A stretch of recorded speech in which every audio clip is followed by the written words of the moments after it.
नमस्कार दर्शक बिंदु आज के West Bengal Board of Secondary Education Nivedita भवनेर तरफ থেকে বিজ্ঞপ্তি দিয়ে জানিয়ে দেওয়া হলো যে গ্রীষ্মের ছুটি বৃদ্ধি করা হয়েছে।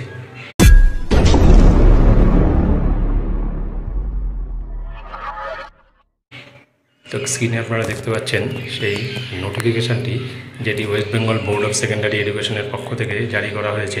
এখানে মূলত প্রথমে যেটা বলা আছে যে 16 এপ্রিল 2024 থেকে 20 এপ্রিল 2024 পর্যন্ত সমস্ত স্কুল বন্ধ রাখার কথা বলা হয়েছে শুধুমাত্র কোচবিহার, আলিপুরদুয়ার এবং জলপাইগুড়ি জেলার জন্য ইলেকশন পারপাসে।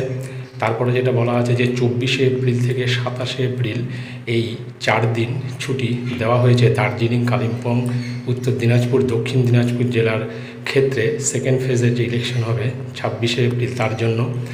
আর সামার হলিডেজ সেটা স্ট্যান্ড রিসিভড ফ্রম 6 মে 2024 সোমবার থেকে এবং থাকবে হচ্ছে 2 জুন 2024 পর্যন্ত এবং 22 দিন এক্সক্লুডিং হলিডে অ্যান্ড সানডে এইটা কিন্তু বৃদ্ধি করা হয়েছে সামার ভ্যাকেশন।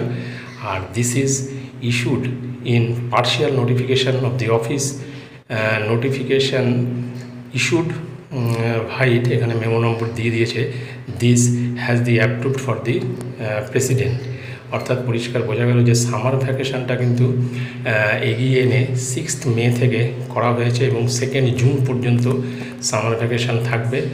আর অন্যান্য যে ছুটিগুলি 16 এপ্রিল থেকে 20 এপ্রিল এই 5 দিন দেওয়া হয়েছে ইলেকশন পারপাসে এই 3টি জেলার ক্ষেত্রে কোচবিহার, আলিপুরদুয়ার এবং জলপাইগুড়ির জন্য। আর 24 এপ্রিল থেকে 27 এপ্রিল ছুটি দেওয়া হয়েছে দার্জিলিং, কালিম্পং, উত্তর দিনাজপুর, দক্ষিণ দিনাজপুর জেলার জন্য। সেখানে সেকেন্ড ফেজে ইলেকশন আছে বলে সেটা হচ্ছে 26 এপ্রিল ইলেকশন হবে। তো এটাই ছিল গুরুত্বপূর্ণ আপডেট যেটা আমি আপনাদের সঙ্গে শেয়ার করলাম। ভিডিওটি ভালো লাগলে অবশ্যই সাবস্ক্রাইব করবেন চ্যানেলটি পরবর্তী আপডেট ভিডিও পাওয়ার জন্য। ধন্যবাদ।